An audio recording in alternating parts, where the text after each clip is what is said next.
ప్రభుత్వం మారింది. సరైన వైద్యం అందక ప్రజలు గోసపడుతున్నారు. 10 ఏళ్ల బీఆర్ఎస్ పాలనలో నాణ్యమైన వైద్యాన్ని పొందిన ప్రజలు నేడు సర్కార్ తీరుతో తీవ్ర ఇబ్బందులు ఎదుర్కొంటున్నారు. సీఎంగా కేసీఆర్ ఏర్పాటు చేసిన బస్తీ దవాఖానాలు బోసిపోతున్నాయి. సిబ్బంది లేక చెత్త పేరుకుపోయి నిర్మానుష్యంగా మారడంతో బస్తీ దవాఖానాలో వైద్యం అంటేనే ప్రజలు భయపడిపోతున్నారు. బస్తీ దవాఖానాలపై ప్రభుత్వం తక్షణమే దృష్టి సారించాలని డిమాండ్ చేస్తున్నారు.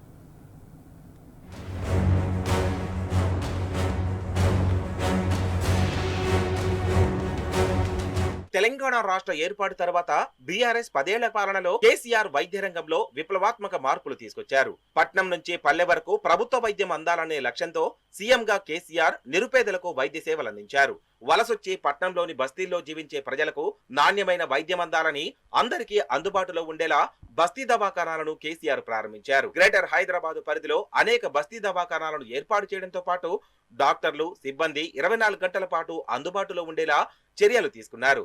ప్రతి పేదవాడికి వైద్యం అందించాలనే సంకల్పంతో నాడు కేసీఆర్ సర్కార్ బస్తీ దవాఖానాలను ఏర్పాటు చేస్తే నేడు కాంగ్రెస్ సర్కార్ మాత్రం వాటిని గాలికి వదిలేసింది. కేసీఆర్ సీఎంగా ఉన్నప్పుడు బస్తీ దవాఖానాల్లో అన్ని రకాల వైద్యం అందేదని ప్రజలు అంటున్నారు. నేడు మాత్రం డాక్టర్లు, సిబ్బంది లేకపోవడమే కాక మందులు కూడా అందుబాటులో ఉండడం లేదని ఆవేదన వ్యక్తం చేస్తున్నారు. వృద్ధులు ఎక్కువ శాతం ఏంటంటే బీపీ, షుగర్ కోసం, ఇంకొకటి ఏంటంటే కాఫ్కి సిరప్స్ కోసం వస్తుంటారు. పిల్లలు ఏంటంటే ఇంకా కాఫ్, కోల్డ్ అనేది ఎక్కువ, వాళ్ళకి ఏంటంటే దానికే ఎక్కువ శాతం ఏంటంటే పిల్లలు సిరప్, కాఫ్, కోల్డ్కే వస్తుంటారు. బస్తీ దవాఖానాలు ఏర్పాటు చేసి అందులో సేవలు అందించడానికి సిబ్బందిని నియమించి నెల నెల కేసీఆర్ ప్రభుత్వం జీతాలు చెల్లించేది. కానీ కాంగ్రెస్ పార్టీ అధికారంలోకి వచ్చిన తర్వాత బస్తీ దవాఖానాల్లో పనిచేసే వారికి వేతనాలకు తీవ్ర ఇబ్బందులు ఎదురారు. స్టాఫ్ నర్సు, కంప్యూటర్ ఆపరేటర్లకు జీతాలు సమయానికి రావడం లేదని సిబ్బంది ఆవేదన వ్యక్తం చేస్తున్నారు.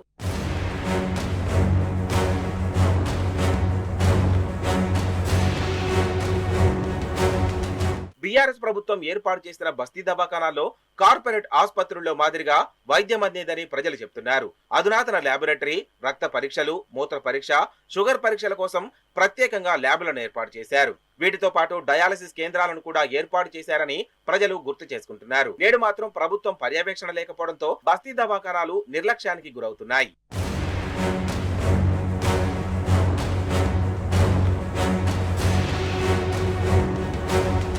బస్తీ దవాఖానాలకు సొంత భవనాలు లేకపోవడం, పర్యవేక్షణ లేకపోవడంతో, చెత్త పేరుకుపోవడంతో ప్రజలు ఆసుపత్రులకు రావాలంటేనే భయపడిపోతున్నారు. కేసీఆర్ పాలనలో నిత్యం పర్యవేక్షణ ఉండేదని, నేడు పట్టించుకునే నాదుడే లేక బస్తీ దవాఖానాలు ఆగమవుతున్నాయని ప్రజలు అంటున్నారు. ప్రభుత్వం భేషజాలకు పోకుండా పేదలకు ఉచిత వైద్యం అందించే బస్తీ దవాఖానాలను బలోపేతం చేయాలని డిమాండ్ చేస్తున్నారు. కేసీఆర్ ఒక మహోన్నత ఆలోచనతో బస్తీ దవాఖానాలను ఏర్పాటు చేశారన్న విషయాన్ని నేటి కాంగ్రెస్ సర్కారు మరవద్దని సూచిస్తున్నారు.